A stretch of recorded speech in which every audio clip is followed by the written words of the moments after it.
how André and I met. We met through Elise Lanier. I was going to Fashion Week for the first time about 15 years ago. And Elise, who is a friend of Andre's, called him up and said, basically, take good care of Clifford. So you can imagine I was all nervous. I'm with André Leon Talley at Fashion Week, and just a glorious week. I mean, he really introduced me to fashion. Who else could have someone like this to show you Fashion Week? I feel truly blessed.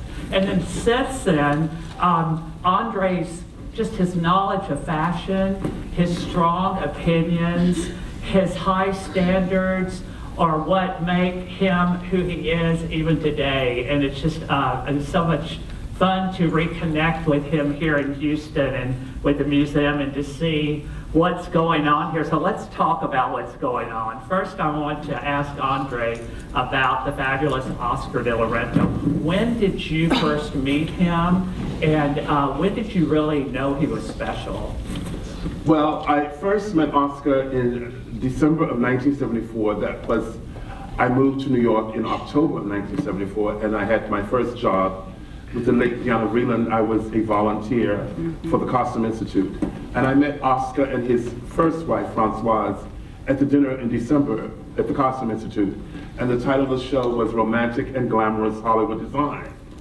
And Oscar and I became instant friends. You know what he did that was so special? I was then a junior, I was a nobody. And he came up to me and he said, follow me. And I followed him. I did not have a table. I did not have a seat at the table. And he had 2 tables. And he made the people put a chair at one of the tables to make room for me next to his wife, Francoise. And that's how we became great friends. And Oscar and Diana Vreeland, Andy Warhol, they saw something in me, but I think what they saw was knowledge and manners and deportment. And I was not an arrogant person. I did not speak to them like, hey, Diana. Hey, Oscar. I said, Mrs. Vreeland. And I think that when people gravitated to me, it's because when I opened my mouth, I had something to say. Based on something I had read, I was a brilliant reader. I loved to read, so it was all based on knowledge. I also could keep up with them too. We could have the same dialogue about fashion. And the great thing about Oscar was that he loved to have fun.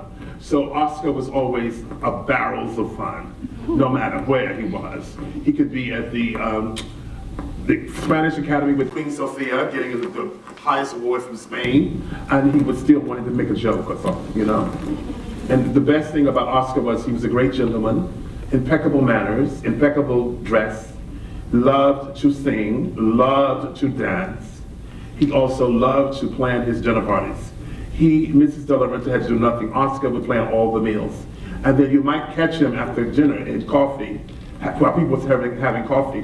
He'd be in the kitchen playing dominoes with his staff in the Dominican Republic. Wow. And how did your relationship with him change over the years? Because that's what, a 40, 50-year relationship? Yes, I mean, Oscar and we were just very close. I worked at Women's Wear Daily. That was my first important job. Of course, Mrs. Vreeland was the person that pushed me, and that's the reason I got a fashion career. And Mrs. Vreeland was telling everyone, André, André, André. So when I got to a place like Women's Wear Daily, Oscar and his first wife, Francoise, took me under their wings. And so I would cover the collections. I was a low junior editor. I was called the accessories editor. And Oscar would seat me next to his wife on the front row of the fashion shows. The fashion shows were then held in the showroom. Oscar would see me next to Francoise on the front row at the shows, and that was a place of honor because there would be CC Guest, Diana Vreeland, and all the important people. And at a certain point at Women's Wear Daily, I became sort of the Oscar de la Renta editor. And I remember once we were covering resort in, they didn't have resort shows the way they have now, like 4 shows a year or something. And Francoise, who was fabulous, came up to me and said, as I sat down on the front row, she said, they used to call me Bird, they had nicknames to me, Bird and Day Day and all of this. And Francoise said, we have to buy a pool at our house in Kent. Don't you want to come to the pool? We are buying a pool. In other words, the coding was, write a good review, you'll get to come to the pool. And you did. And I did, but I never went to the pool. So let me ask you about Mrs. Vreeland. She kind of pioneered the idea of the fashion exhibition. Yeah, I'm just wondering what you took from her, from working with her in creating a show like this. So Mrs. Vreeland, I learned from the master, Diana Vreeland. She did not invent the costume show in the museums, but she created a standard. And as I said, in the 1974, when I went to New York City, I first worked for Diana Vreeland, and it was romantic and glamorous Hollywood design. So if I have achieved anything here, it comes from my memory of working with her, not only on that show, but 2 subsequent shows. When I got to women's wear, I would go up and help her on the weekends with her other shows, American Women of Style, which was an incredible show, and CC of Austria. It was just amazing. And the one thing that Mrs. Vreeland taught me was to understand and appreciate the luxury of clothes from inside out. I mean, she could have a conversation on the telephone with me for 4 hours about espadrilles without any stimulation. But she also loved literature. She loved the literature. She loved the Victorian court. She loved Victoria. She loved Queen Mary tech. She loved Russia. She loved everything that was romantic. And Oscar and Mrs. Vreeland were very, very close friends. So naturally, Mrs. Vreeland and Oscar obviously talked about me, and that's how Oscar embraced me, you know, because Mrs. Vreeland, I remember when I first got to my job at Women's Wear Daily, went to Paris in January of 1978, and I wrote about the Yves Saint Laurent show, the Broadway show, and it was on page 1, and it was the first big assignment I had. And I was terrified in Paris. I was insecure. I didn't know what the hell was going on. But I got through it, and I said, Mrs. Vreeland sent me a cable. They didn't have They didn't have emails. You had to write your report on a telefax machine, a nasty, noisy machine.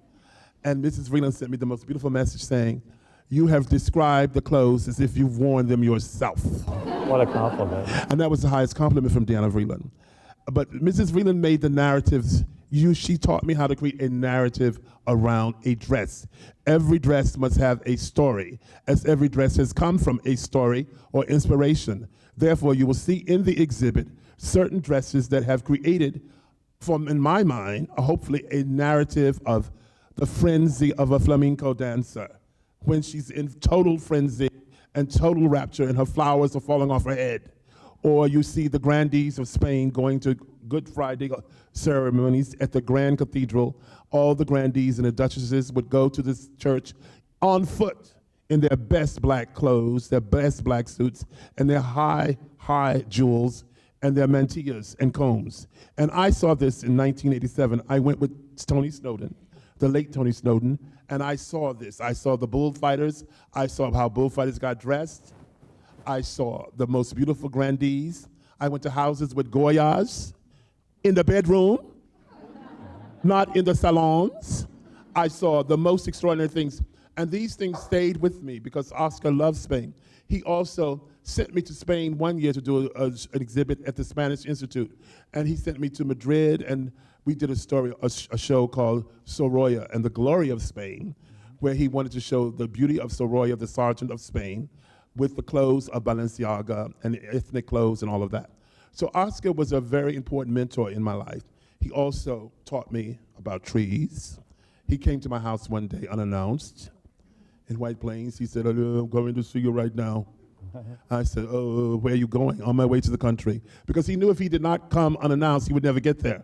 So he walked in and he looked and he said, you've got to take care of these trees.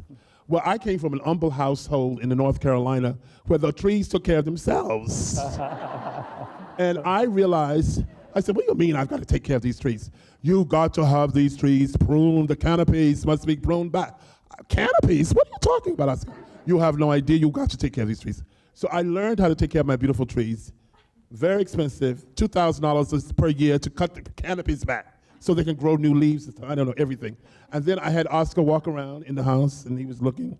I said, Oscar, you were looking at it. You know anything? Do you see anything that's familiar to you? What is that? Where are those chairs from? I said, they're from the Engelhard sale. And he said, they are. He got on the phone to his wife. Annette, André has chairs from your mother's sale. Why do you give them to him?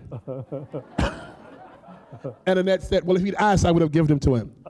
But I go very far back with Oscar. Some of my greatest memories are of Oscar in Paris, working on the Balmain collections, and I would drop by in the afternoon after a show, and we'd have conversations.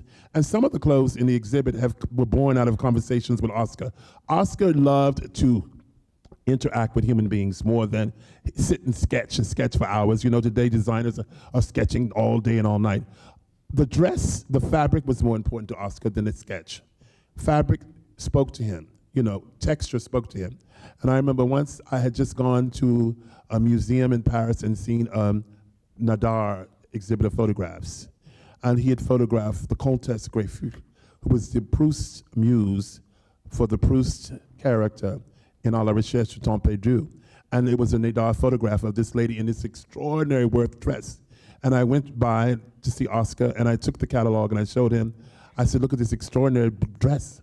And the dress is in the show. It's a black and white dress inspired by the Comtesse Greyfus. Perhaps I'm pronouncing her name wrong, but, you know, forgive me. So how do you put together a collection like this? You have an exhibition like this. You have X amount of space. You have probably X amount of objects you can show. Take us through how you do that. Well, it's a long, tedious process. It begins with a lot of planning on paper and a lot of meetings, weekly meetings. This is a year out. First, you start by going to the archives or going back into your memory and remembering people who wore the clothes. And the clothes are from people like Elise Lanier and Lynn Wyatt and Yvonne, my dear friend. I remember seeing Yvonne in this beautiful short pink dress in San Francisco at the De Young. You remember the clothes that you remember the most that were worn, like this. Oh, this one. This is a great, let's stop, let's interject here.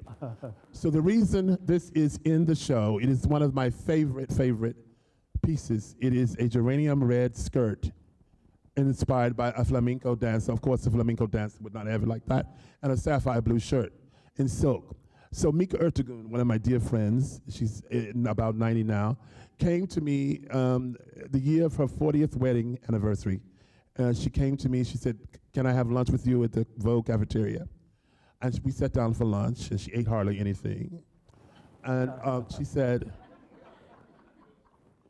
I'm having my 40th wedding dance at the St. Regis roof.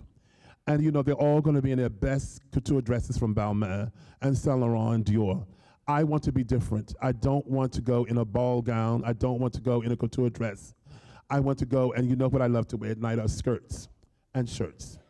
But I do have this jar necklace of sapphires that Ahmed gave her. So we had this conversation. I said, well, Mika, you remember when I saw you one night after the Costume Institute in the winter, and you were at Studio 54? Everyone used to go to Studio 54 after the Met Ball, including Mika Ertegun. And I said, Mika, where is this fabulous ensemble? It's from Madame Grey. Did you just get this from Madame Grey? And it was an enormous skirt. It must have weighed 100 pounds. Just a skirt. She was walking, and I still see skirt, black skirt, black skirt. I said, Mika, this is extraordinary. Only Madame Grey could do this. She said, are you crazy? I got this at Norma Kamali. And that's an American designer who's great. And she still has that skirt in her closet today and a black shirt. So we decided, I said, Mika, you never looked better than when you wore that Norma Kamali skirt, which might have cost her about $300, and a blouse, whereas she didn't go to Paris and order a dress that would cost $30,000 or something. So she went to Oscar immediately, and Oscar came up with this extraordinary design. And the dress has music. It has built-in music. It's musical. The dress, when you walk, it whoosh, the taffeta. So when she walks into the ball, she was absolutely fabulous, because the other ones are in the black velvets, the Saint Laurent, the Chanel's, the Dior, the diamond jewels, and she's got on something like a flamenco dancer, and she's impeccable coiffe soignée, and that skirt with all those ruffles, they're paper taffeta, every time she moves. Whoosh, whoosh, and there I was dancing with her, and I only danced with Mika. Well, I did dance with Bette Midler, but I had to dance with Mika. I only danced with Bette Midler and Mika, and when I started dancing with Mika, Mrs. De La Renta got up and stood and watched me dancing with her, because the thing was just musical. The music in my ears that night was from that skirt. And that's why that's an exhibit, and it's quite remarkable. And she donated to the archives the year Oscar died. So you knew you had to have this skirt. That skirt has been in everything I've ever done at his exhibit because Mika was, for me, the sum total of a great client of Oscar, also a great friend of Oscar and Annette. They moved in the same circles. They used to spend the same time in the Dominican Republic. You know, by the way, they would always invite me to their house in the Dominican Republic. We used to be in Paris at the Balmain Collections, and we would stay in the Ritz Hotel, and on a Saturday night, we would have hamburgers and spinach served in Oscar's suite. Just Annette, Oscar, and myself in blue jeans. Not me in blue jeans, of course, but Annette and Oscar in blue jeans, and we would have spinach and hamburger. And that was about $800 for the three of us when they signed the bill. And it was just so personal and warm and amazing. And so they used to always invite me to their house in the Dominican Republic, where Barbara Walters would go, Mr. and Dr. and Mrs. Kissinger, Bill and Hillary Clinton, Anna Wintour, Mrs. Charles Reisman. And Annette and Oscar would say, Andre, come down. And I just had to make up a story because I couldn't compete with those women and those people. I said, darling, you don't have enough room for my Vuitton luggage. And every time she would ask, I said, you don't have the room for my Vuitton luggage because I used to go to someone's house in Bordeaux, whose name will not be named, where I had a separate room for my Vuitton boxes. And Oscar just laughed. He just laughed. He was wonderful. This is a dress of Mrs. De La Renta's made for her by her husband, and it's actually raffia and jet embroidery. Wow. And that's an amazing dress. I mean, it's actually embroidered raffia. Wow. You know, raffia is like straw, isn't it? Yes, raffia. What else did you know you absolutely had to include in the collection? Well, I had to include things that were very iconic that Oscar made. For instance, this Beyonce dress, red silk organza that she wore in Vogue for a Vogue photograph. It's a beautiful dress. It's now in the archives. This is typical Oscar. He loved exuberant color. He did not love loud colors, but this color becomes a color that is iconic for him because the colors of Spain, the sunshine, the out of doors, and flowers. Flowers are a very important inspiration in the world of Oscar de la Renta. And Eastern influences, I'm saying it suddenly. Oh, opulence at its best. Tolstoy, Anna Karenina, War and Peace. This is the coat of Mrs. Anne Getty from Balmain Couture in sable. And that is actually another dinner coat. The coat to the left would not be worn. That would be worn by a lady of a certain quality and standards who would have beautiful Meissen china, or would have beautiful Ming Dynasty chests or cabinets, or a beautiful Sir Joshua Reynolds in her living room or drawing room. And she would wear that at home for dinner. That is not what you call a house coat. It's called a déshabillé. That's what you wear at home. And there are people who used to buy clothes just to wear at home. They just had at-home wardrobes. And that's how we'd be dressed up at home to receive your guests. And that's a very beautiful piece. I love and this gold embroidered, this is a beautiful, beautiful, it's almost like stained glass. It was a wedding dress in a show. And Oscar had shown it with a sable shawl that he'd made for his wife. But this was bought by Mrs. Mercedes Bass. And you know something? Mrs. Bass never wore the dress, but she bought it, but she loved it. And whenever I have to put the dress in the show, I have to get the whole headdress approved by Mrs. Bass. At the Young, to get that headdress, it was 4 days. But here, she approved the first one out. It was a miracle. But it's an extraordinary dress. It's a beautiful dress. This is the kind of texture that Oscar gravitated towards. Something spoke to him when he chose the fabric. He did not design the fabric, but the fabric man came in Paris, and that's what he always created simple silhouettes with very opulent, almost Rococo Baroque fabrics. This is a dress of Mrs. Carolyn Farr from Houston, donated. It's in the archives of the museum here. And I think this is the early 90s when that was a very chic look. It was almost like Belle Epoque. And that was a very big moment in fashion then in the early 90s, the Belle Epoque. Mr. Saint Laurent was also doing that kind of look. And the bodice is just extraordinary. I mean, and if you had it, wouldn't you want to wear that today? You'd want to wear the top today, if not the skirt, but you want to wear the whole thing. And how many Houston women are involved in this collection, would you say? But wait, go back, Cindy. That is Mrs. Anne Getty's at-home déshabillé coat. That coat was not bought to wear out to the opera. Madame would be receiving at home with that coat and that bow on her head. And she has a house as opulent as that coat. That is a Deja Billet coat. Balenciaga made that famous. And over there is a dress that was inspired by the Proustian heroine, Comtesse Greyfus. And that's Oscar's version of it, from a dialogue we had together. How many pieces? Well, we have Yvonne Cormier, we have Elise Lanier, we have Miss Nancy Kinder, we have, of course, Nancy Kinder. Who's the other lady? Help me, Gary. Lynn Wyatt. We have Miss Cullen, Lynn Wyatt, Nancy Kinder. Anyone else, Cindy? Miss Carolyn Farb. Mrs. Mary Ralph. Mrs. Mary Lowe. So that's Yes. Oh, is she here? Yes. Oh, that's Mary Lowe, yes. That's that. And that's from the 60s. That's very beautiful. Again, you see how much Oscar loves opulent fabric. It's the fabric that makes that look extraordinary, but it's built on simplicity. Exactly. That's in the archives here. This is one of Oscar's first bestsellers. I think it's early 60s, and the Queen of Thailand bought that dress. And Alex Boland says it's one of the bestsellers of the first big important years of Oscar when he went on his own. When would that have been, roughly? Around 63 or 66, maybe. These are current coats of the daughter-in-law of Oscar, Eliza Boland. Oh, the one over there is Anna Winter with the sable. The middle one is beautiful leather. Notice that he lets the embroidery of metal make the coat statement. And this is a coat inspired by a Chinese Coromandel screen in leather, embroidered in leather with fur. And the coat of Anna Winter, actually, I was sitting next to him in Paris, and this man, the fabric supplier, came in, and he showed Oscar everything. Oscar didn't just want to have the silk from Taroni or Boucol. He showed him everything. And that paisley coat is actually a 19th century shawl. And he came and he said, Oscar, could you use this? And Oscar said, yes. And I don't know, Oscar, the next time I saw the coat, the shawl had become a coat with a sable collar. And it was in the show, and Oscar was very generous to people. And he gifted Anna Winter with that coat, and it's one of her favorite coats. Wow. And the garden room has several wedding dresses in it. Will you tell us about those? Yes. Well, wait, let's just go to this one. Well, wait, slow down, Cindy, please.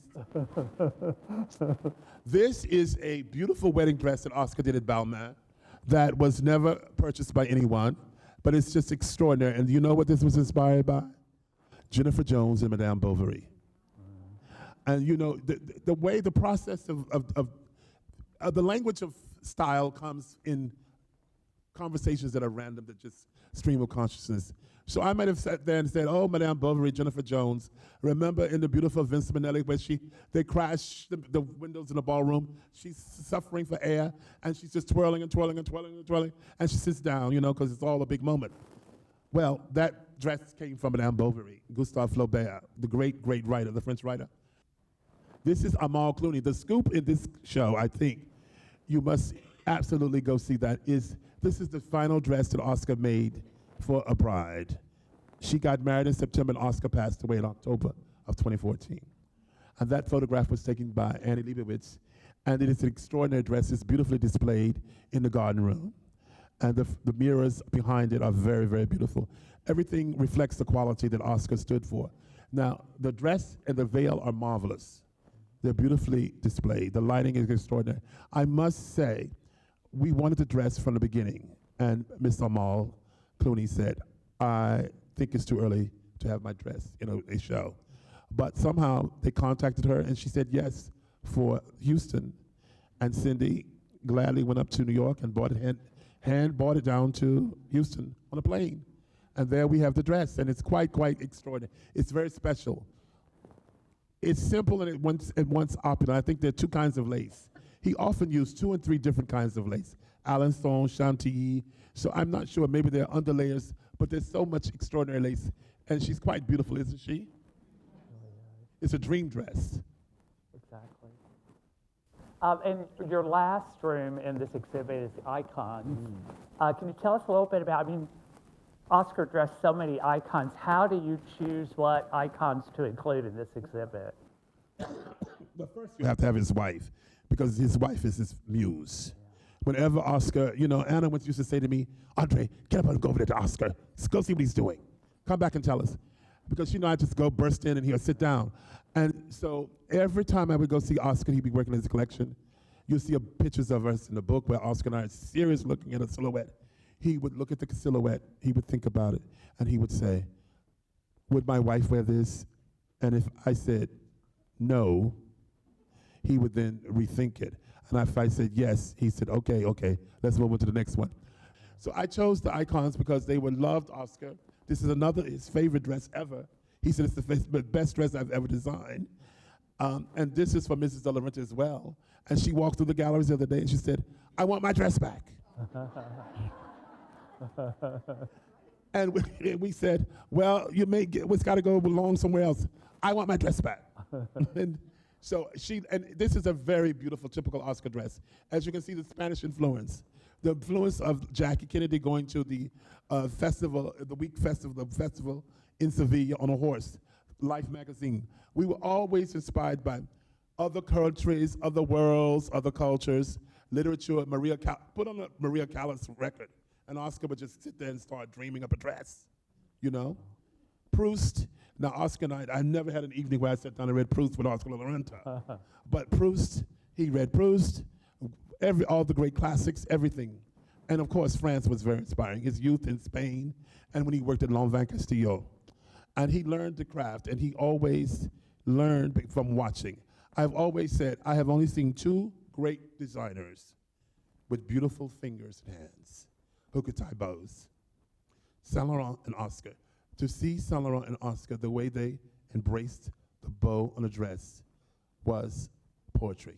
I've known many designers, and I've seen the great designers, and I've seen the not so great. But I've never seen anyone but Oscar and Eve take a bow on a garment, and it becomes poetry in their hands. If you would think of a Dura or a Cranach, the most beautiful elongated fingers and the way they would make bows, it's just extraordinary. This is Penelope Cruz at the Met Ball with Oscar as her escort. And that is, again, one of the most beautiful dresses of technique, horizontal pleating. In France, that's known as religieuse. I was taught that term by Karl Lagerfeld. I guess the nuns used to use that, I don't know. But it's a beautiful black dress, underlined with feathers and a beautiful bag. And Oscar's so proud to be with her. Can't you see how happy he is? What a happy man he was. How elegant he was as well. He was always elegant. Even in Santo Domingo, I did go there once or twice. He would just be so elegant in a pair of Bermuda khakis or a polo shirt. He was always elegant. Even his jeans were pressed. I mean, a pair of blue jeans. He was just the most immaculate man. And this is Carla Kloss in a dress you'll see in the icon section that she wore to the Met Ball. And it is brocade. It's quite special. And she wore black gloves with it. This is, of course, the Marie Antoinette dress that Vogue commissioned for Oscar to make for Kirsten Dunst the year Sofia Coppola did her version of Marie Antoinette. I loved her version of the film. And Oscar did this beautiful, beautiful dress in this beautiful French fabric. And this is Annie Leibovitz' portrait of Kirsten Dunst as the young teenage queen.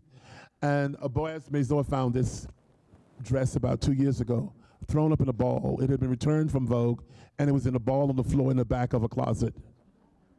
And he knew that dress had been photographed for Vogue, and he saved it. Thank God he saved it. Someone didn't think to throw it out. This is a great dress. This is Houston's Alison Seraphim. And her father's name is on the building, you know. And Alison got this dress, another dress inspired by not Queen Christina, good Lord, what am I talking about? Inspired by Greta Garbo and Camille. She's a downcast courtesan. She's in a gambling casino and she comes down and steps in a tulle dress. And Oscar and I had a dialogue about that, and he designed this beautiful midnight blue tulle dress. One of his favorite. We lost it, we didn't know where it was. We couldn't find it. Mariana couldn't find it. Finally, Alison Seraphim emailed me. She said, oh, I had the dress. It took her 2 years to get it to us because she didn't know which closet it was in. And so she finally sent it to us, and it was donated to the archives. And she said that she went up to the showroom to try on a dress for the Met Ball. It was her first Met Ball. And Oscar picked that dress for her, and she loved it. Then she got to the ball, and Oscar saw her in the dress at the ball, which is where this photograph. You see her at the Met Ball. He loved her so much on her, he gifted her with the dress. And she said, it is the first fashion moment, my first big fashion moment.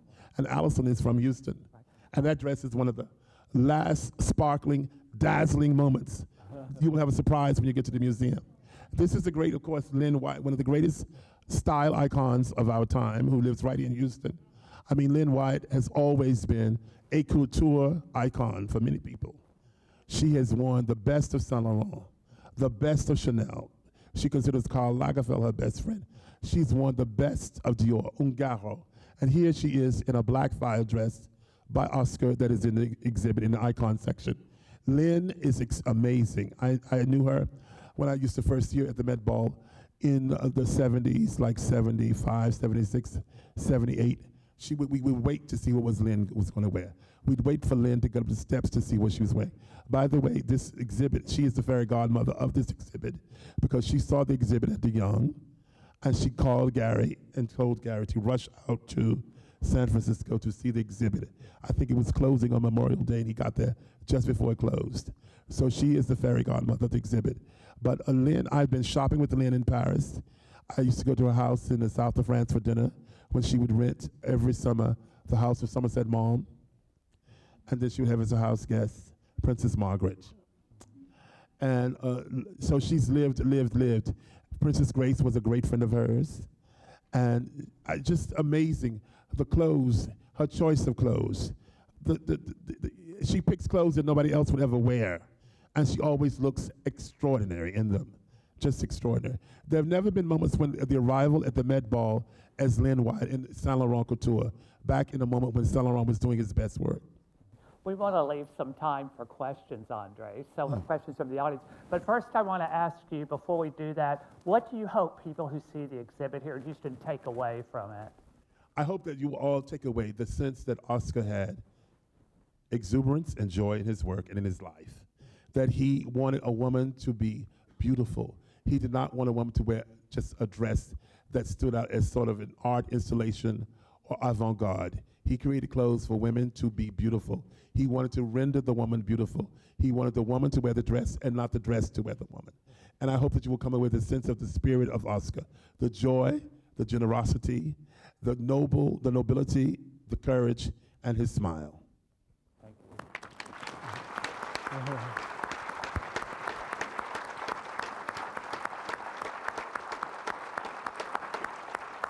So, thank you so much to Clifford and to André. We are going to take a few questions. If when you're called on, if you could speak up loudly, and I will do my best to repeat your question.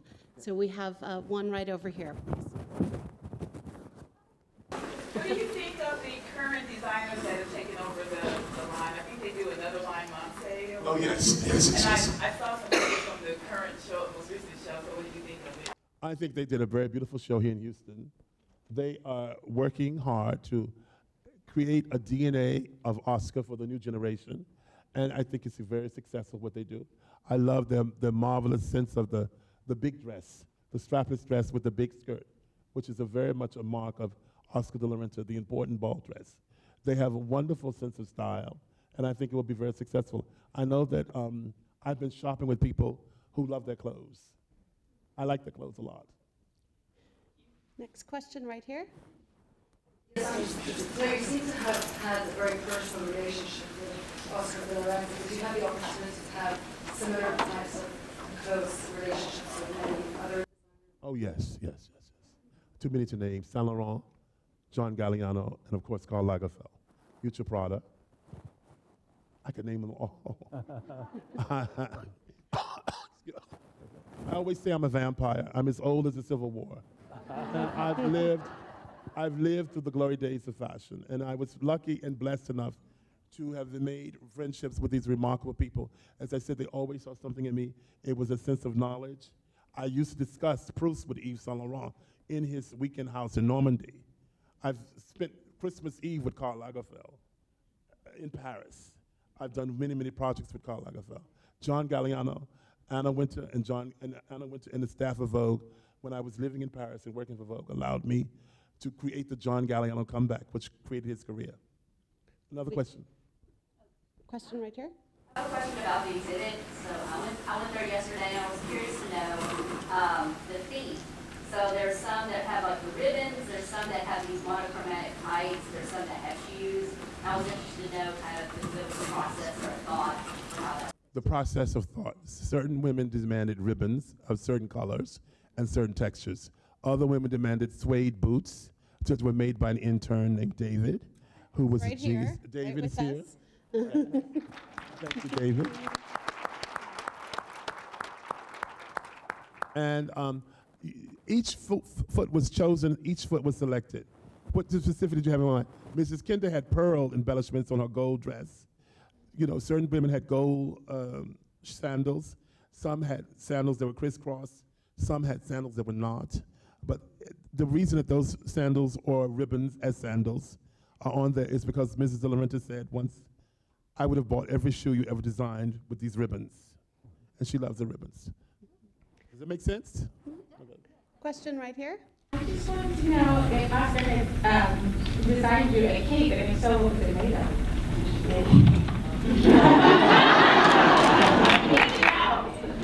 You need to know, I love your hair, darling. It's my hairstyle. Where's your hairstylist? Oh my God, it's amazing that hair. Yes, I had 3 capes. I had 3 capes. Three. Yes, this is a Saint Laurent cape. But I had 3 capes, and they had huge trains. No, it's silk fine. As someone, my first kind of introduction to Oscar de la Renta was the classic Sex and the City episode with the dress Yes. and the, and I just wondered how that came about, because I know Sarah Jessica Parker and Oscar had a very close friendship, and I didn't know if that resulted from that friendship. Oh, they were very close friends. Sarah Jessica loves Oscar's clothes. She actually went to the ball, the Charles James ball, with the black thing which said Oscar de la Renta. He was very ill at the time. He didn't attend the ball. She loves his clothes, and that dress is in her collection, and she cherishes every dress she ever wore by Oscar. And wasn't it that her idea to have Yes, his yes, name yes. in the dress? Okay, we'll take one final question here down in front.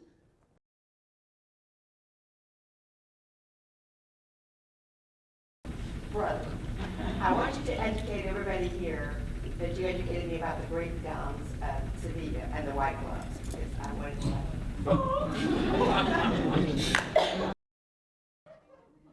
Well, you have to see the exhibit. You have to see imagine in the Spain gallery that the women are in Spain and Sevilla and Semana Santa, which is Holy Week. And in Holy Week, you follow the Macarena.